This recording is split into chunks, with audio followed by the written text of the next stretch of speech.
नमस्ते फ्रेंड्स, कैसे हैं आप सब। आई होप कि आप लोग बहुत अच्छे होंगे। मैं भी ठीक हूँ। फ्रेंड्स, इन दिनों मार्च का समय अब आधा से ज़्यादा गुजर गया है और हमें अपने पौधों को जल्द से जल्द कुछ ना कुछ ट्रीटमेंट करने की ज़रूरत है। जो गर्मियों वाले हैं और परमानेंट प्लांट हैं, जो अभी अभी अभी डोरमेंसी के पीरियड से निकले हैं और उनको रिवाइव करना भी बहुत ज़रूरी है। तो आज मैं इस वीडियो में यही लेकर आई हूँ दोस्तों कि अभी हमारे एडेनियम के पौधे पर क्या क्या काम करने हैं। और जो कुछ मैंने इसके पहले वाले वीडियो में भी दिखलाया था, कटिंग प्रूनिंग, उसके अलावा भी बहुत सारे काम ऐसे होते हैं जो एडेनियम के प्लांट पे करने होते हैं, ताकि आने वाले समय में काफ़ी सुंदर फ्लावरिंग हमें देखने को मिले और खूब अच्छी कलियां बने और पौधा खूब हेल्दी बन जाए। तो ऐसा ही कुछ है इस वीडियो में। कुछ पौधों की रिपोर्टिंग भी करनी ज़रूरी है, जो बड़े पौधे हैं या जिनका गमला चेंज करना है। तो ये सब कुछ ही होगा इस वीडियो में। तो वीडियो में अंत तक बने रहिएगा दोस्तों। वीडियो अगर अच्छी लगती है तो एक लाइक ज़रूर कीजिएगा और अपने चैनल में अगर आप नए हैं तो सब्सक्राइब भी। तो आइए वीडियो को शुरू करें।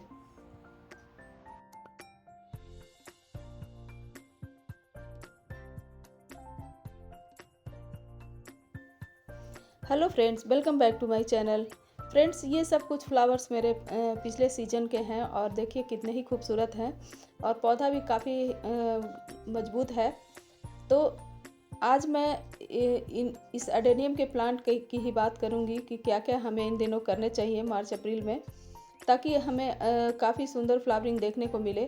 फ्रेंड्स, अब हमारे यहाँ गर्मी कुछ 30 प्लस होने लगी है, मैक्सिमम टेम्परेचर।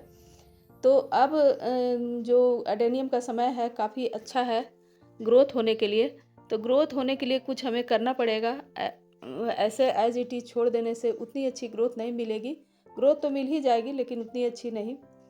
तो मैंने कुछ दिनों पहले एक वीडियो डाला था जिसमें मैंने कटिंग करके आपको दिखलाया था कि जो लैगी हो गए ब्रांचेज हैं, जिनको आप शेप देना चाहते हैं या बहुत बड़े बड़े बड़े ब्रांचेज हैं, उनको आप कट कर दें इन दिनों। तो इन दिनों कटिंग प्रूनिंग का बहुत ही अच्छा मौसम है, कटिंग लगाने का भी बहुत अच्छा मौसम है। तो यही सब कुछ मैंने उस वीडियो में दिखलाया था। और भी कुछ हमें बहुत कुछ करना है जो मैं इस वीडियो में लेकर आई हूँ दोस्तों। तो सबसे पहली तो बात ये है कि जिनकी भी कटिंग करनी है वो कर लें मार्च अप्रैल में। तो काफ़ी अच्छा रहेगा और नए नए ब्रांचेज निकलेंगे और कलियाँ निकलेंगी और फ्लावरिंग होगी और कटिंग भी लगाने का बहुत सुंदर समय है अभी। कटिंग लगाने के पहले 1 वीक आप कटिंग को छोड़ दें, उसके सैप जो हैं वो सूख सूख जाने चाहिए। और अगर आपके मन में ये सवाल उठता है कि हम हमेशा थॉरोली वाटरिंग करेंगे तो मेरा पौधा ख़राब हो जाएगा, तो ये डर आप मन से निकाल दें, क्योंकि मैं 1 दिन बीच करके हमेशा ही पौधों को पानी डालती हूँ। और दोस्तों, इनमें मिट्टी बहुत कम होती है, तो इसको इसके जड़ के गलने का खतरा नहीं रहता है और हल्के-हल्के वाटरिंग आप हमेशा ही करते रहें, ताकि पौधा हाइड्रेट रहे और जो इसके कॉर्डेक्स हैं वो सूखने ना पाए। दोस्तों, अगर हाइड्रेट रहेगा पौधा, तो इसमें कलियाँ भी बनेगी, नए-नए पत्ते भी आएँगे और फ्लावरिंग भी अच्छी होगी। अगर इसमें पानी आप नहीं देंगे तो फुटाव भी नहीं होगा और कलियाँ भी नहीं निकलेंगी, तो फ्लावरिंग तो होनी ही नहीं है। अगर फ्लावरिंग हो भी जाती है किसी तरह से तो तुरंत ही फ्लावर सूख जाते हैं।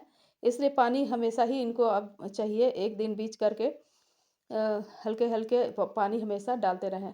दोस्तों, अब का मौसम ऐसा है, इसमें अब कलियाँ भी साथ-साथ निकलने लगी हैं। इसके पहले मैंने एक फर्टिलाइज़र डाला था जिसमें बोन मील, वर्मी कंपोस्ट, नीम की खली, ये सब मिलाकर डाला था और देखिए कलियाँ करीब-करीब 10 दिन में ही कितनी सुंदर आने लगी हैं सभी में। तो ये भी आप कर सकते हैं, अभी भी ऐसा समय है कि आप खाद डाल सकते हैं। तो इस तरह से कलियाँ आ गई हैं और कलियाँ आ गई हैं तो मैं इसलिए इस पौधे को प्रून नहीं किया है। खिलने दूँगी, उसके बाद उनकी कटिंग करूँगी। और कुछ पौधे मैंने उस समय गमला नहीं था तो एक साथ ही कई सारे पौधे लगा छोड़ी हूँ। तो उसको मैं आज रिपोर्ट करके दिखाऊँगी दोस्तों कि किस तरह से एडेनियम के प्लांट को रिपोर्ट करते हैं। तो गमला अगर छोटा है और बड़ा गमला चाहिए, अमूमन हम एडेनियम को छोटे गमले में ही लगाते हैं। छोटे पौधे तो छोटे गमले में ही लगाते हैं, उसके बाद रिपोर्टिंग करते हैं। लेकिन इसमें 3 प्लांट एक साथ है, इसलिए मैं इसकी रिपोर्टिंग करूँगी। और इसके लिए मैंने जो मीडिया बनाया है उसमें बोन मील मिलाया है, सैंड मिलाया है और एक हाफ पार्ट करीब हम अपने गार्डन की मिट्टी लेंगे और एक 10% के करीब वर्मी कंपोस्ट, 10% बोन मील, 10% नीम की खली और थोड़ी सी साफ फंगिसाइड। यही हमारा मीडिया का मिक्सचर होता है। और सभी गमलों में मैंने इसी तरह का मीडिया इस्तेमाल किया है दोस्तों। गार्डन की मिट्टी में ऑलरेडी इसमें सैंड मिला हुआ है दोस्तों, देखिए कितनी भुरभुरी है, इसलिए मैंने थोड़ा ही सैंड मिलाया है इसमें। दोस्तों मीडिया ऐसा बनाएं कि पानी डालने पर बिल्कुल ही निकल जाए। ये देखिए मेरा पहले का मीडिया कैसा है, बिल्कुल भुरभुरा है और जड़ों को पकड़ा हुआ नहीं है दोस्तों, जड़ों को बिल्कुल ही छोड़ दे रहा है। ऐसा ही मीडिया होना चाहिए। तो इस मिट्टी को मैं इस्तेमाल नहीं करूँगी, इसको करीब करीब धूप लगने के लिए 1-2 दिन छोड़ दूँगी, क्योंकि अब धूप अच्छी होने लगी है तो इसका मॉइस्चर निकल जाए, अगर फंगस हो तो वो भी रिमूव हो जाए। तो इस तरह से अब मैं नई मिट्टी बनाऊँगी जो रिचार्ज हुआ है। तो मिट्टी को मैंने इसी पोर्शन में मिलाया है। 50% उसमें garden soil, 10% sand, 10% bone meal, 10% vermicompost और 1-2 मुट्ठी नीम की खली। तो इस तरह का मिक्सचर मैं इसके लिए बनाऊंगी। और ये देखिए वर्मी कंपोस्ट भी मैंने लिया है। तो इसी नाप से मैं मीडिया को बनाऊंगी। अब हमारी मिट्टी तैयार हो गई है गमले में भरने के लिए और तीनों पौधों को मैं अलग अलग लगाऊंगी दोस्तों। और थोड़ा सा मैंने फंगिसाइड लिया है, साफ फंगिसाइड, क्योंकि फंगस ना रहे, इसका यही काम है। तो इस तरह की मिट्टी बनाकर देखिए, मैंने ये नीम की खली 2 मुट्ठी ली है। तो इनको सभी को मिक्स करके मैं मीडिया को बना रही हूँ। और दोस्तों गमला इसके लिए बहुत बड़ा नहीं चाहिए, थोड़ा छिछला गमला हो जिसकी हाइट कम हो और चौड़ाई ज़्यादा हो, वैसा गमला लेना इसके लिए बहुत ही अच्छा होता है। ये देखिए 6 इंच इसकी लंबाई है, ऊंचाई, और करीब करीब 10 इंच इसका डायमीटर है। तो इस छेद में हम गमले के टूटे हुए टुकड़ों को रख दूंगी और उसके ऊपर से मैंने मिट्टी रखा है, डाला है करीब करीब 1/3 मिट्टी हम इसमें पहले भरेंगे। उसके बाद मैं इसको एडेनियम के प्लांट को रखूँगी। ये देखिए सबसे बड़ा वाला मैं इसमें लगा रही हूँ, क्योंकि इसके बाद इसको रिपोर्टिंग की ज़रूरत ना पड़े। और इस तरह से खड़ा करके दोस्तों, कॉर्डेक्स कभी भी मिट्टी के अंदर नहीं जाना चाहिए, नहीं तो इसकी खूबसूरती ही ख़त्म हो जाएगी। और कॉर्डेक्स अंदर जाने से कॉर्डेक्स के गलने का खतरा भी रहता है। और कॉर्डेक्स अगर बाहर रहता है तो उसको वो अच्छा शेप में कन्वर्ट हो जाता है। तो ये सब ध्यान रखते हुए आप एडेनियम की रिपोर्टिंग करें और उसको खड़ा करके चारों तरफ से मिट्टी डालें दोस्तों, इस तरह से देखिए। तो इस तरह से आप एडेनियम की रिपोर्टिंग बड़े अच्छे से कर सकते हैं।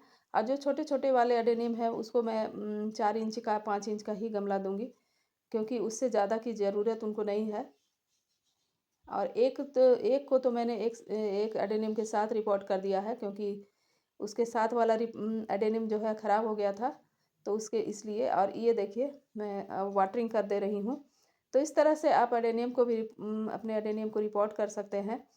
और दोस्तों अगर आप फर्टिलाइज़र की बात करते हैं तो फर्टिलाइज़र में हम अब जो है सीवीड ग्रैन्यूल्स मैंने लिया है और पोटास लिया है। चूँकि अब कलियाँ बनने लगी हैं और सभी में कलियाँ अभी नहीं बन रही हैं दोस्तों, कुछ में बन रही हैं, कुछ में नहीं बन रही हैं। तो सीवीड ग्रैन्यूल्स और ऑर्गेनिक पोटास, ये दोनों ऑर्गेनिक हैं दोस्तों। और हमारे एडेनियम को कुछ भी हार्म पहुंचाने वाले नहीं हैं, अगर थोड़ा बहुत ज़्यादा भी हो गया। तो जैसा गमला है उसी हिसाब से 4-4 5-5 दाने मैं डालूँगी इसकी। और इससे क्या होगा कि कलियाँ भी निकलेंगी और फ्लावरिंग बहुत अच्छी होगी। ये माइक्रो न्यूट्रिएंट्स है दोस्तों, और पौधों को इसकी भी ज़रूरत पड़ती है, जैसे हम ह्यूमन बीइंग को ज़रूरत पड़ती है वैसे।